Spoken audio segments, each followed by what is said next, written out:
గౌరవనీయులు మిత్రులు power star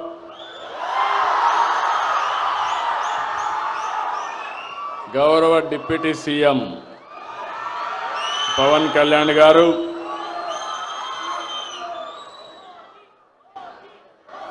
HRD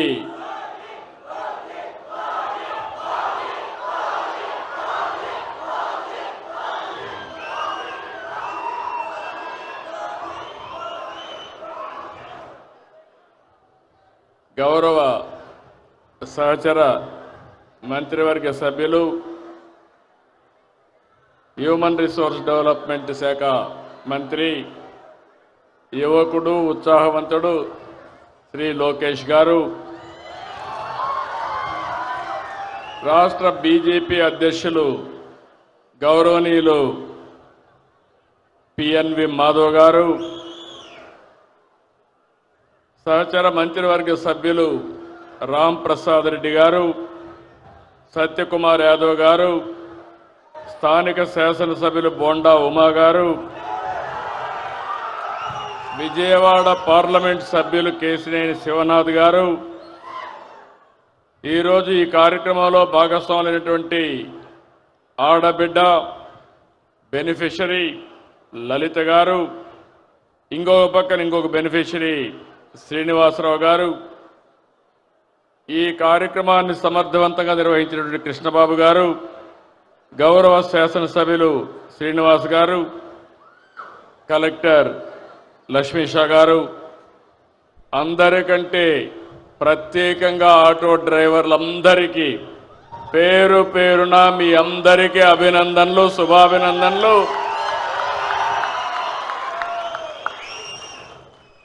OG cinema చూశారు, దసరా పండుగ చేసుకున్నారు, విజయవాడ ఫెస్టివల్ చాలా బ్రహ్మాండంగా జరిగింది, విజయవాడ కొత్త కళ వచ్చింది. ఈరోజు మనం అందరం కూడా ఆటో డ్రైవర్ల పండుగ రోజులో ఈరోజు ఉన్నాం. నిన్ననే ఆయుధాల పూజల్లో వాహన పూజ చేశారు, ఆటో పూజ చేశారు. అవునా కాదా అని అడుగుతున్నా. చేశామంటే చేతుల పైకెత్తండి. ఇప్పుడు మీ అందరూ ఒకసారి సెల్ ఫోన్లు చూసుకోండి. ఆటో డ్రైవర్లు డబ్బులు వచ్చిందా లేదా? ఇది నిజమైన పండుగ. గట్టిగా చప్పట్లు కూడా చెప్పండి. ఒక్క నిమిషంలో మీ అకౌంట్లో డబ్బులు వచ్చింది, మీ ఫోన్లో చెక్ చేసుకున్నారు, బ్యాంకుకు పోయే పని లేదు, కన్ఫర్మేషన్ కూడా వచ్చేసింది. అవునా కాదా అని అడుగుతున్నా. అది ఈ ప్రభుత్వం యొక్క ప్రత్యేకత, అదే ప్రభుత్వం యొక్క పని తీరని మరొక్కసారి మీ అందరికీ విజ్ఞప్తి చేస్తున్నా. ఏం తమ్ముళ్ళు 15,000 కరెక్ట్గా వచ్చిందా? లంచాలు లేవు కదా, ₹1 ఖర్చు లేదు కదా, తిరిగే పని లేదు కదా. అదే టెక్నాలజీ. నేను ఆ రోజు ఊహించింది, ఈరోజు మా ఆటో అన్నలు కూడా నేరుగా ఏ పని కావాలన్నా సెల్ ఫోన్ ద్వారానే చేసుకుంటున్నారు. అన్ని కూడా పేమెంట్లన్నీ సెల్ ఫోన్ ద్వారానే పే చేస్తున్నారు. ఇది ఒక వినూత్నమైన అనుభవం. ఏం తమ్ముళ్ళు ఇలాంటి పండగ? Very happy. మీ ఫోన్లో వచ్చేసింది. గుడ్. ఇప్పుడంతా కూడా ఆఫీస్ చుట్టూరు తిరిగే పని లేదు. ఆటోమేటిక్గా చెప్పిన రోజున చెప్పినట్లు పనిచేసే ప్రభుత్వం ఈ ఎన్డీఏ ప్రభుత్వం అని మరొక్కసారి విజ్ఞప్తి చేస్తున్నాను. ఇప్పుడే మిత్రులు చెప్పారు, చాలా విషయాలు మాట్లాడారు. ఆటో డ్రైవర్లకు ఎన్నో కష్టాలున్నాయి. నేను కూడా అపోజిషన్లో ఉన్నప్పుడు అన్ని విషయాలు చెప్పాను. రోడ్లన్నీ అధ్వానంగా తయారైనాయి. సగం డబ్బులు ఖర్చులు రిపేర్లకే పోయినాయి. మీ బాడీ అంతా హూనం అయిపోయింది. ఇంకో పక్క ఛార్జెస్ కూడా విపరీతంగా ఆటోలో డీజిల్ కూడా పెరిగిపోయి అవస్థలు పడ్డారు. అవన్నీ దృష్టిలో పెట్టుకుని నేను మిత్రులు పవన్ కళ్యాణ్ గారు బీజేపీ ఒక పిలుపిచ్చాం. ఆ పిలిపి ఎన్డీఏని గెలిపించమని. ఈరోజు మీరు చూస్తే నేను ఎన్నో ఎన్నికలు చూశాను, కానీ 2024 ఎన్నిక నా చరిత్రలో ఎప్పుడూ చూడని ఎన్నిక. 94% స్ట్రైక్ రేటు. రేపు రాబోయే రోజుల్లో మేము చేసే కార్యక్రమాల వల్ల దీనికంటే పెరగాలనా లేదా అని మిమ్మల్ని అడుగుతున్నా. 16 నెలలకు ముందు చూస్తే అగమ్య గోచరం, వ్యవస్థలన్నీ నిర్వీర్యం, ఆగిపోయిన అభివృద్ధి. అలాంటి పరిస్థితుల నుంచి 4వసారి ముఖ్యమంత్రి అయ్యాను, కానీ నాకే అర్థం కాలేదు. చాలా రోజులు నాకు అర్థం కాకుండా రాత్రింబగుళ్ళు ఆలోచించాను. కానీ ఒకటే ఆలోచించాను, మేము చెప్పిన పని మీరు నిలబెట్టారు. ఈరోజు రాష్ట్రాన్ని కాపాడడానికి ఒక ఉద్యమ స్ఫూర్తితో వచ్చారు కాబట్టి అక్కడి నుంచి ఆలోచించి పని మొదలుపెట్టాం. 15 నెలలు అయింది, 16వ నెలకు వచ్చాం. నేను అడుగుతున్నా మిమ్మల్ని అందరినీ, చరిత్రలో ఎప్పుడైనా ఇన్ని సంక్షేమ కార్యక్రమాలు చూశారా అని మిమ్మల్ని అడుగుతున్నా. ఈరోజు ఇక్కడే కాకుండా రాష్ట్రం మొత్తం అన్ని జిల్లాల్లో, అన్ని నియోజకవర్గాల్లో డ్రైవర్స్ అంతా కూడా సమావేశమయ్యారు. 175 నియోజకవర్గాల్లో మీటింగులు జరుగుతున్నాయి. అక్కడ ఎంపీలు, ఎమ్మెల్యేలు ఉన్నారు. వారందరికీ కూడా నేను మనస్ఫూర్తిగా ధన్యవాదాలు తెలియజేస్తున్నా. ఇక్కడుండే ఆటో డ్రైవర్సే కాకుండా 175 నియోజకవర్గాల్లో ఉండే డ్రైవర్స్కి అందరికీ మరొకసారి శుభాకాంక్షలు తెలియజేస్తున్నా. ఈరోజు మీరు చూస్తే ఒక కార్యక్రమం కాదు, నేను ఎక్కువగా అందరూ చెప్పారు కాబట్టి నేను ఎక్కువ చెప్పడం లేదు. సూపర్ 6 ఒకసారి చూస్తే దేశ చరిత్రలో ఎక్కడా జరగని సంక్షేమం ఇచ్చే ఏకైక రాష్ట్రం ఆంధ్రప్రదేశ్ రాష్ట్రం. ఒక్క పెన్షన్లు 4,000, 6,000, 10,000, 15,000.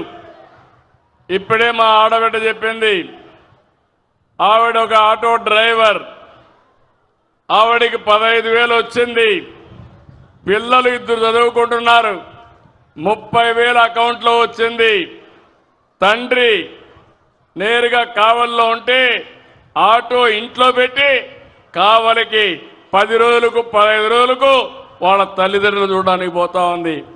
ఎప్పుడు పోయావమ్మా అని అడిగానంత మునుపు, సార్ పండగలప్పుడు పోయేవాడిని, ఇప్పుడు మీరు ఇది పెట్టారు నేరుగా వెళ్ళిపోతున్నానంటే, నీ ఆటోలో వెళ్ళలేదంటే దూరం కదా సార్, మీరు బస్సులో పెట్టారు కాబట్టి బస్సు ఎక్కి రోడ్లు బాగున్నాయి, నేరుగా పోయి చూసి వస్తున్నానని చెప్పే పరిస్థితికి వచ్చింది. అంటే మీరు గుర్తుపెట్టుకోవాల్సింది, ఒకప్పుడు ఈరోజు ఇంకొక విషయం గుర్తుపెట్టుకోవాలి, ఎక్కడా లేని విధంగా చెప్పాను.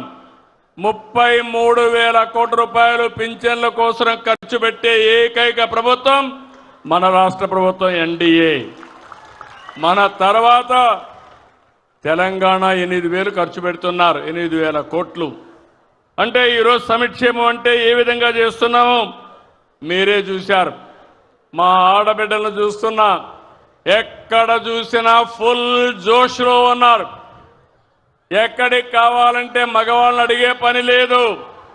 నేరుగా మీరు నిన్న దసరా చూశాను, దుర్గమ్మ తల్లి దగ్గరికి శ్రీకాకుళం నుంచి, మంత్రాలయం నుంచి వచ్చి దర్శనం చేసుకున్నారంటే అది స్త్రీ శక్తి పవర్ అని చెప్పి నేను మీకు తెలియజేస్తున్నా. మొన్నటి వరకు మా ఆటో డ్రైవర్లు ఉన్నారు. మీ ఇంట్లో ఉండే మా ఆడబిడ్డలు ఎక్కడన్నా పోవాలంటే మిమ్మల్ని వేది అడగాలి, తీసుకుపోమ్మని ఆటోలో. ఇప్పుడు మిమ్మల్ని అడిగే పని లేదు. ఎక్కడికి పోవాలన్నా నేరుగా వెళ్ళిపోయే పరిస్థితికి వస్తున్నారు. అవునా కాదా అని అడుగుతున్నా మిమ్మల్ని. ఇప్పుడే నేను వస్తామంటే మా ఆడబిడ్డ చెప్పింది, ఏమమ్మా ముందుకి ఇప్పటికి వ్యత్యాసం అంటే, అంత మునుపు నేను అడిగితే అప్పుడప్పుడు ఇసుక్కొని ఎప్పుడో ఒకసారి తీసుకుపోయేవాడు. ఇప్పుడు నాకేం అవసరం లేదు, నేను ఎప్పుడు కావాలంటే అప్పుడు ఉచిత ప్రయాణ సౌకర్యం ఆర్టీసీ బస్సులో పోతానని మా ఆడబిడ్డ చెప్పిందంటే, అది ఈ ప్రభుత్వం మీకు ఇచ్చినటువంటి స్వేచ్ఛ అని మరొకసారి మీ అందరికీ విజ్ఞప్తి చేస్తున్నా. స్త్రీ శక్తి బంపర్ హిట్ అయింది, చాలా సంతోషం. మా ఆడబిడ్డలకి ఒకప్పుడు సిలిండర్లు ఉచితంగా ఇప్పించాం. ఇప్పుడు మళ్ళీ మీ అందరికీ చూస్తే 3 సిలిండర్లు ఉచితంగా ఇస్తున్నాం. ఇవన్నీ కూడా మీరు ఒక్కసారి గుర్తుపెట్టుకున్నప్పుడు, నేను ఒక్క సెక్షనే కాదు, ఈరోజు ఇక్కడుండే ఆర్టీసీ డ్రైవర్లలో 15,000 వేసాం. కేటగిరీ కూడా క్యాబ్ డ్రైవర్, ఆటో డ్రైవర్ కానీ, ఇంకో పక్కన వివిధ రకాలైన వెహికల్స్లో మీరు చూసినప్పుడు auto rickshaw, 3 wheeler passenger, motor cab, maxi cab, ఇలాంటి రవాణా సౌకర్యం ఉండేటన్నీ కూడా ఇచ్చాం. ఇందులో మీరు చూసినప్పుడు 2,90,669 మందికి ఆన్లైన్లో డబ్బులు పడ్డాయి. ఏ ఒక్కరికి రాకపోయినా మీరు రిపోర్ట్ చేయండి, మీకు నెంబర్ ఇచ్చాం. ప్రతి ఒక్కరికి డబ్బులు వేసే బాధ్యత మాదని మరొక్కసారి మీ అందరికీ హామీ ఇస్తున్నా. ఇదే కాకుండా ఆటో డ్రైవర్ అంటే చాలామంది పేదవాళ్ళు ఎక్కువగా ఉన్నారు. అలాంటి ఆటో డ్రైవర్లందరికీ ఇది వర్తిస్తుందని చెప్పి కూడా నేను మీకు తెలియజేస్తున్నా. ఇవి కాకుండా ఇంకొక పక్కన మీరు చూస్తే ఈరోజు రోడ్లన్నీ బాగుపడ్డాయి. ఇప్పుడే నేను మంచి అవకాశం, ఆటో డ్రైవర్ ఫ్యామిలీతో ట్రావెల్ చేశాను. ఆ కుటుంబ వివరాలన్నీ కనుక్కున్నాను. ఈరోజు ప్రతి ఒక్కరికి ఒక ఆశలు ఉన్నాయి. నేను ప్రయాణించిన ఆటో డ్రైవర్ అయితే వాళ్ళ నాన్న కూడా డ్రైవర్, కాబట్టి ఈయన కూడా డ్రైవర్ అయ్యే పరిస్థితికి వచ్చాడు. కానీ ఆ 2 పిల్లల్ని ఆలోచించాడు. 2 కొడుకులు ఉన్నారు, 2 గురించి ఆలోచించాడు. నేను పడిన కష్టం నా పిల్లలు పడకూడదని, ఎన్ని కష్టాలైనా చదివిస్తామని ఆ కుటుంబం ముందుకు పోయే పరిస్థితికి వచ్చారు. వాళ్ళని ఒకసారి ఇక్కడికి రమ్మంటున్నా, ఒక ఆదర్శం ఈ కుటుంబం. రండి, ఇక్కడ అందరూ 4 రండి. ఈ కుటుంబం ఒక ఆదర్శం. రండి, పైకి రండి.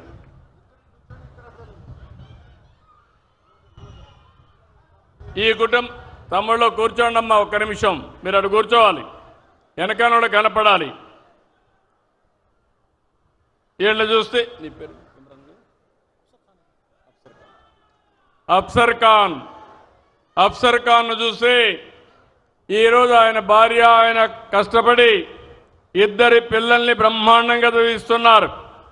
ఒక పక్క పెద్ద కొడుకు అయితే మొన్ననే ఇంజనీరింగ్ చదువుతున్నాడు, ఎలక్ట్రికల్ ఇంజనీరింగ్ ఆయన చదువుకునే పరిస్థితికి వచ్చాడు. ఇంకో పక్క చిన్న బాబు అయితే ఇంటర్మీడియట్ చదువుతున్నాడు.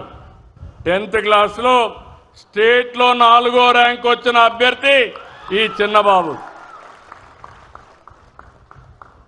ఒక ఆటో డ్రైవర్ కుటుంబం, ఒక స్ఫూర్తిదాయకమైన కుటుంబం. ఈ ఆడబిడ్డ అయితే ఇంట్లో ఉన్నప్పుడు భర్తకు చేదోడుగా ఉండాలని కుట్టు మిషన్ ఇవన్నీ పెట్టుకొని నెలకు 4-5 రూపాయలు ఆవిడ సంపాదిస్తుంది. 2 కలిసి మేము చదువుకోలేదు, మా పిల్లల భవిష్యత్తు బ్రహ్మాండంగా ఉండాలని 2 పిల్లల కోసం వాళ్ళు ఒక నిర్ణయం తీసుకుని బ్రహ్మాండంగా మోటివేట్ చేశారు. ఇలాంటి కుటుంబాలన్నీ కూడా ఆటో డ్రైవర్ని చూశాను. ఇప్పుడే ఇంకొక ఆటో డ్రైవర్ మా మాధవ్ గారు వచ్చారు. ఆ ఆటో డ్రైవర్ పిల్లలు చూస్తే ఒక ఆడబిడ్డ MBA చేస్తూ ఉంది. అంటే మన ఆటో డ్రైవర్ పిల్లలు గుర్తుపెట్టుకోవాలి, తెలివితేటలున్నాయి, శక్తి సామర్థ్యాలున్నాయి, మట్టిలో మాణిక్యాలు. ఈ పిల్లల్ని చదివిస్తే ప్రపంచాన్ని శాసించే శక్తి మన పిల్లలకు ఉంది. ఆ పని నేను చేస్తానని మీ అందరికీ హామీ ఇస్తున్నా. మీ జీవితాలే కాదు, మీ పిల్లల భవిష్యత్తు బంగారు భవిష్యత్తు చేసే బాధ్యత నాది. కూర్చోండి. ఈరోజు ఇంకో పక్క చూసినప్పుడు ఇక్కడ రోడ్ల విషయంలో ఇప్పటికే 3,400 కోట్లు పెట్టాం. 23,000 కిలోమీటర్లు మరమ్మతులు చేశాం.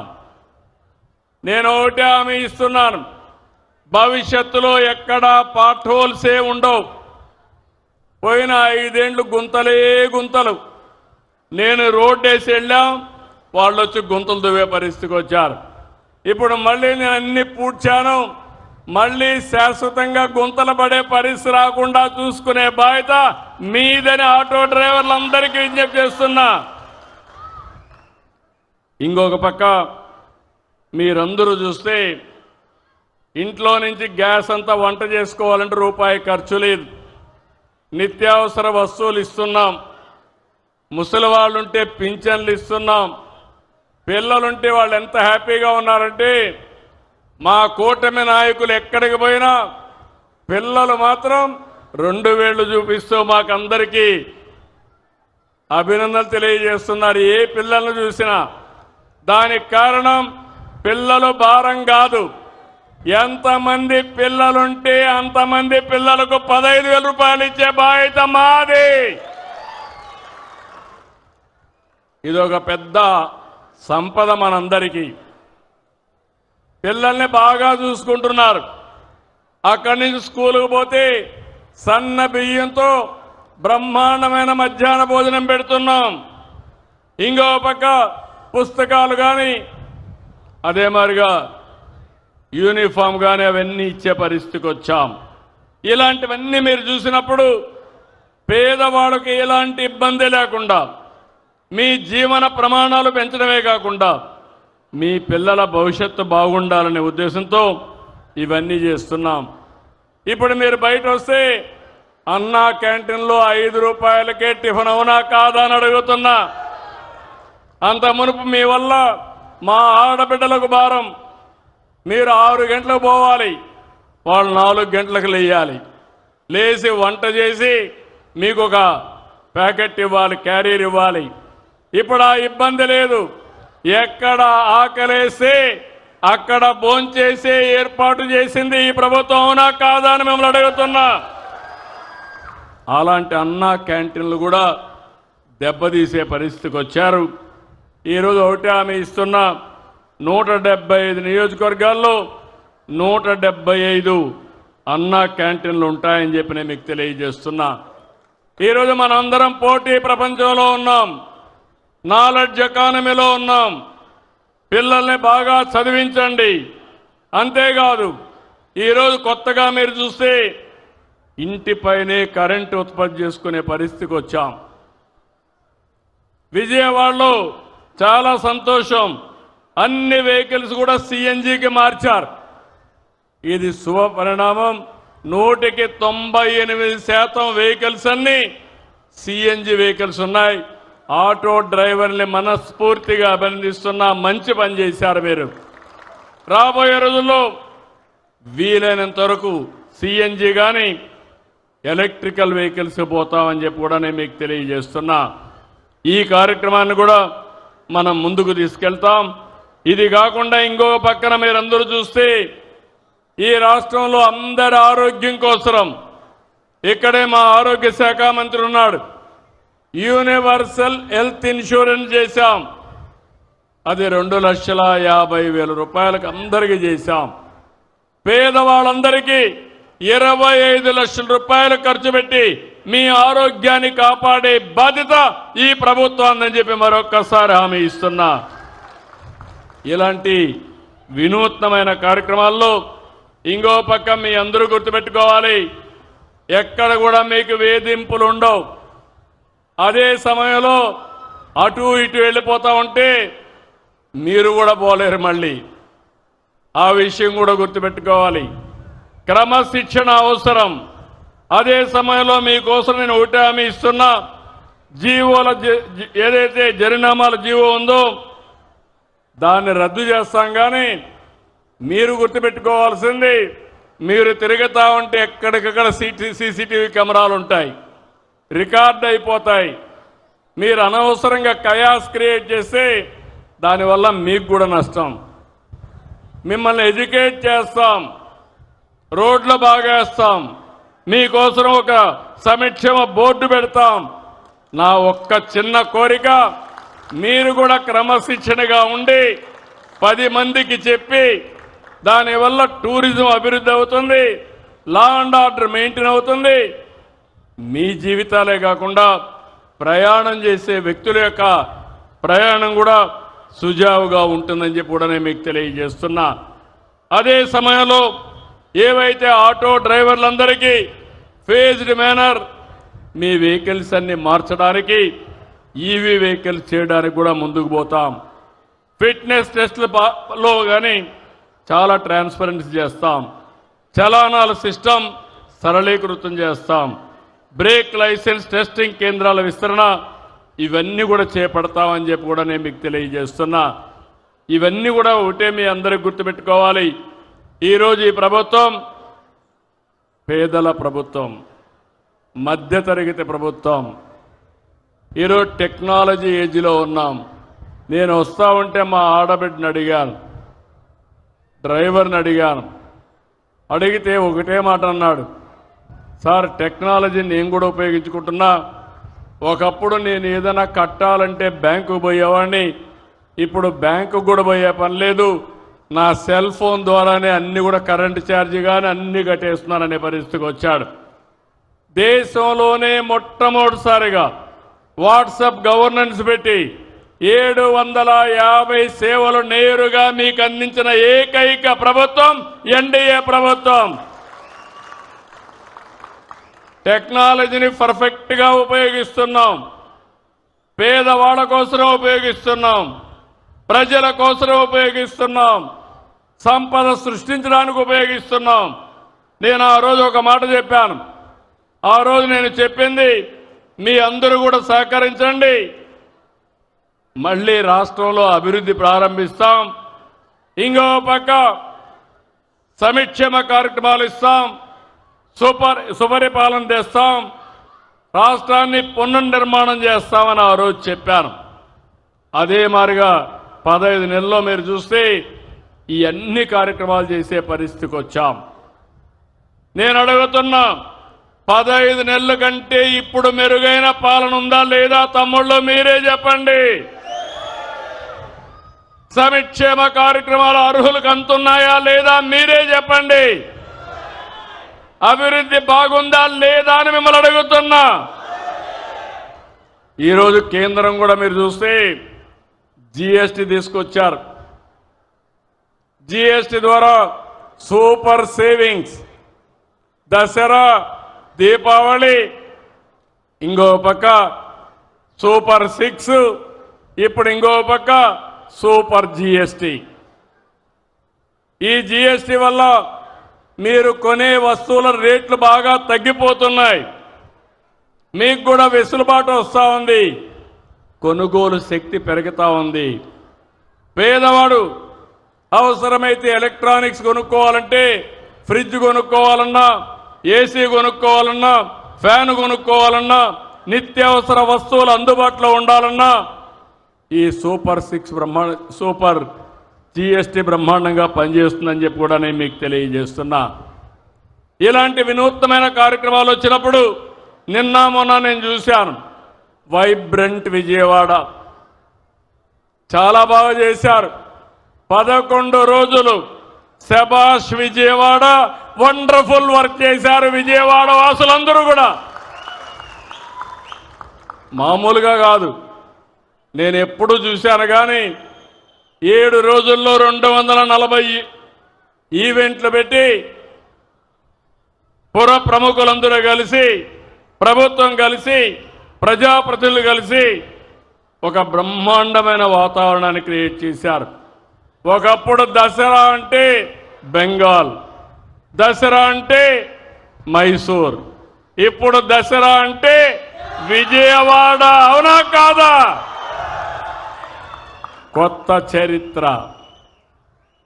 అందుకే మళ్ళీ మీ అందరికీ దీపావళి కూడా శుభాకాంక్షలు తెలియజేస్తున్నా.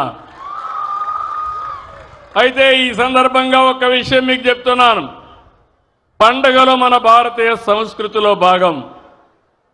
ముఖ్యంగా మన తెలుగువారు కూడా అత్యంత భక్తితో, నిష్ఠతో, శ్రద్ధతో జరుపుకుంటాం. ఈరోజు మీరు చూస్తే కృష్ణమ్మ ఎంత బ్రహ్మాండంగా పారుతా ఉందంటే, ఆ కృష్ణమ్మ వారధికి సాయంత్రం ఒక్కసారి పోయి చూస్తే కన్నుల పండుగగా ఉంటుంది, ఆహ్లాదాన్ని ఇస్తుంది. ఆ కృష్ణమ్మ తల్లి ఈ విజయవాడని టచ్ చేసి సముద్రంలోకి పోవడం మన అదృష్టం అని చెప్పి నేను మీకు తెలియజేస్తున్నా. ఇంకో పక్క దుర్గమ్మ తల్లి ఇక్కడే ఉంది. దుష్టుల్ని శిక్షించి మంచి వాళ్ళని రక్షించడానికి. నేను అడుగుతున్నా మీ అందరికీ, మనం కూడా ఒకటి గుర్తుపెట్టుకోవాలి. ఈరోజు మీరు చూస్తే మనం చేసుకునే పండుగలు ఎందుకు చేసుకుంటున్నాం గుర్తు చేసుకోండి. దసరా అంటే ఎందుకు చేసుకుంటున్నాం గుర్తుందా తమ్ముళ్ళని అడుగుతున్నా. ఏంటి? మహిషాసురుడు ప్రజల్ని వేధిస్తే ఆ వేధింపులు భరించలేక ప్రజలు ఇబ్బంది పడతా ఉంటే దుర్గమ్మ వచ్చి మహిషాసురుని చంపి ప్రజల్ని రక్షించింది. అవునా కాదా అని మిమ్మల్ని అడుగుతున్నా. నిజమేనా? ఇంకో పక్క దీపావళి వస్తా ఉంది.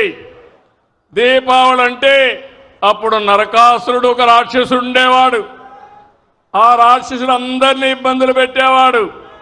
అప్పుడు సాక్షాత్ శ్రీకృష్ణ భగవానుడు సత్యభామతో కలిసి వచ్చి ఆ నరకాసురుని చంపి ప్రజల జీవితాల్లో వెలుగులు నింపాడు. అవునా కాదా అని మిమ్మల్ని అడుగుతున్నా.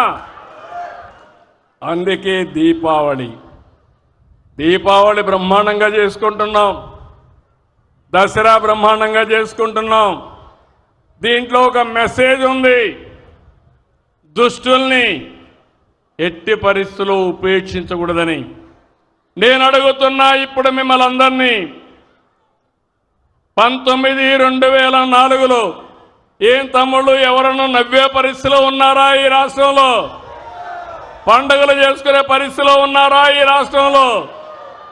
ఆటో డ్రైవర్లు స్వేచ్ఛ ఉందా ఈ సమయంలో? మీటింగులు పెడితే పరదాలు కట్టుకొని వచ్చేవాళ్ళు. మేము జల్సాగా 11 కిలోమీటర్లు ఆటో ఎక్కి నేరుగా ఇక్కడికి వచ్చాం. ఎప్పుడన్నా చూశారా ఇలాంటి సంఘటన మీరు? ఇంకో పక్క ఇక్కడ మీటింగ్ పెడితే పారిపోతారని గోతులు దువ్వేవాళ్ళు, కందకాలు తీసేవాళ్ళు. అన్నీ పోయినాయి. రాష్ట్రం విధ్వంస పాలైంది. నా జీవితంలో చాలామంది వ్యక్తులు చూశాను, కానీ మొన్న చూసిన విధ్వంసం నా జీవితంలో చూడలేదని చెప్పి కూడా నేను మీకు తెలియజేస్తున్నా. 1-2 కాదు, నాసి రకం మద్యం, పేదవాళ్లకు దక్కవలసినటువంటి ఇసుక, పేదవాళ్ళకు ఇవ్వాల్సిన ఇంట్లో కూడా, ఇంటి జాగాల్లో కూడా బొక్కేసే పరిస్థితికి వచ్చారు. ఎక్కడ చూసినా ఇష్టారాజ్యంగా జరిగింది. అందుకే నేను మిమ్మల్ని అడుగుతున్నా, ఇలాంటి దుర్మార్గులు రాజకీయాలకు పనికొస్తారా తమ్ముళ్ళు అని మిమ్మల్ని అడుగుతున్నా. మీరు అప్రమత్తంగా ఉండాలా లేదని అడుగుతున్నా. మీకు ఇచ్చిన దసరా సందేశాన్ని గుర్తుపెట్టుకుంటారా అని మిమ్మల్ని అడుగుతున్నా. దీపావళి గుర్తుపెట్టుకుంటారని మిమ్మల్ని అడుగుతున్నా. మళ్ళా ఈ రాష్ట్రంలో ఇలాంటి దుష్ట శక్తులు రాకుండా, మళ్ళా మనకు చెడు జరగకుండా మనం కాపాడుకోవాల్సిన అవసరం ఉంది. అదే చరిత్ర నేర్పిన పాఠం, అదే మనకు వారసత్వంగా వచ్చే పండుగలు అని చెప్పి నేను మీకు తెలియజేస్తున్నా.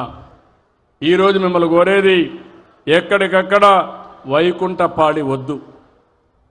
మన వాళ్ళకు ఒకటి ఉంది, అన్నీ ఇచ్చిన తర్వాత ఆలోచిస్తారు. అన్నీ ఇచ్చారు, ఇంకొకటి వస్తే ఏదో ఇస్తాడని. ఏమి ఇవ్వడు, ఉండే అన్ని పీకేస్తాడు.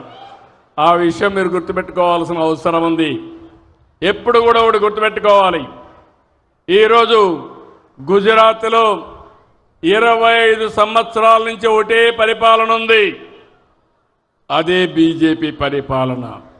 అందుకే బీజేపీ గుజరాత్ చూస్తే అన్ని రంగాలలో నెంబర్ 1గా ఉందంటే దానికి కారణం సుస్థిరమైన పాలన, 25 ఏళ్ళు కంటిన్యూగా ఉండే పాలన అని చెప్పి నేను మీకు తెలియజేస్తున్నా. ఇలాంటి ఎగ్జాంపుల్ చూసినప్పుడు నరేంద్ర మోడీ గారు కేంద్రంలో 3వ సారి గెలిచాడు. ఈరోజు మనం కూడా గుర్తుపెట్టుకోవాల్సింది డబల్ ఇంజన్ సర్కార్. మీ అందరికీ ఎక్కడ లేని బెనిఫిట్ వస్తున్నాయి. ఈ కష్టకాలంలో కేంద్రంలో బీజేపీ ఎన్డీఏ ఉంది కాబట్టి, రాష్ట్రంలో ఎన్డీఏ ఉంది కాబట్టి, ఇక్కడ నేను కానీ పవన్ కళ్యాణ్ గారు కానీ బీజేపీ కానీ సమర్థవంతంగా పనిచేస్తున్నాం కాబట్టి కష్టాలు తీరాయి, మంచి భవిష్యత్తు వచ్చే పరిస్థితి వచ్చింది. ఇది గుర్తుపెట్టుకోమని మిమ్మల్ని కోరుకుంటూ మరొక్కసారి ఆటో డ్రైవర్లకు అందరికీ హామీ ఇస్తున్నా. ఈరోజు ఇంకొక పక్కన మీరు చూస్తే ఊబర్ ఉంది, ర్యాపిడో ఉంది. మీకు నష్టం జరిగేది సరైన సమయంలో అవి మనం తీసేయలేం. కానీ ఈ డ్రైవర్లందరికీ ఒకటే హామీ ఇస్తున్నా, ఈ 2,90,000 మందికి నేను మీ అందరికీ అవసరం ఒక యాప్ తయారు చేస్తాం, మీకు నేరుగా బుకింగ్లు వచ్చేట్టుగా చేస్తాం. 3వ యాప్ మీకు వస్తుంది. అదంతా కూడా మీరు ఎక్కడున్నా ఎలాంటి బిజినెస్ వస్తుందో మీ దగ్గర ఇచ్చే బిజినెస్ని 24 గంటల ఆటో స్టాండ్కి పోయి పడిగాపులు కాసే పని లేకుండా టెక్నాలజీల వల్ల వచ్చే లాభాలను మీకు ఇచ్చే బాధ్యత మాది. దాన్ని అందిపుచ్చుకునే బాధ్యత మీది. అవసరమైతే ఆటో డ్రైవర్ సంక్షేమ బోర్డు ఏర్పాటు చేస్తాం. అందులో మిమ్మల్ని మెంబర్లుగా పెడతాను. మీ భవిష్యత్తు కోసం పనిచేస్తుంది. అందులో ఒక భాగం యాప్ తీసుకొచ్చి కంట్రోల్ రూమ్ బట్టి మీకు బిజినెస్ మీకే ఇప్పించే బాధ్యత మీ సంఘమే తీసుకున్నట్టుగా చేసే బాధ్యత నాదని మీ అందరికీ విజ్ఞప్తి చేస్తున్నా. ఇలాంటి వినూత్నమైన ఆలోచనలకి మీరు కూడా సహకరించండి. నేను కూడా మీకు అండగా ఉంటానని మరొక్కసారి తెలియజేసుకుంటూ ఈరోజు ఈ కార్యక్రమానికి వచ్చిన మిమ్మల్ని అందరినీ పేరు పేరున అభినందనలు. ఆటో డ్రైవర్లకు ఒకటే విజ్ఞప్తి, మీరు ఆటో ఎక్కినప్పుడు మీకు మంచి చేసిన ప్రభుత్వం గురించి 10 మంది ప్రయాణికులకి చెప్పండి. అది చెప్పి మీరు ముందుకు తీసుకెళ్ళండి. మీ భవిష్యత్తు బంగారు భవిష్యత్తు చేసే బాధ్యత, మీ పిల్లల భవిష్యత్తు బంగారు భవిష్యత్తు చేసే బాధ్యత, ఇండ్లు లేని ప్రతి ఒక్కరికి ఇండ్లు కట్టించే బాధ్యత మాదని మీ అందరికీ హామీ ఇస్తూ సెలవు తీసుకుంటున్నా. మళ్ళీ ఒకసారి విజ్ఞప్తి చేస్తున్నా, హ్యాపీ దీపావళి. పండగలే పండగల భవిష్యత్తులో ప్రతి ఒక్కటి పండగే. మీరు ఆనందంగా ఉండడం మాకు కావాల్సింది. మీకు ఎలాంటి ఇబ్బందులు లేనటువంటి సుపరిపాలనకు మేము నాంది పలుకుతామని చెప్పి తెలియజేసుకుంటూ అందరికీ నమస్కారాలు. జై హింద్. గౌరవ రాష్ట్ర ముఖ్యమంత్రి వర్యులు నారా చంద్రబాబు నాయుడు గారికి హృదయపూర్వక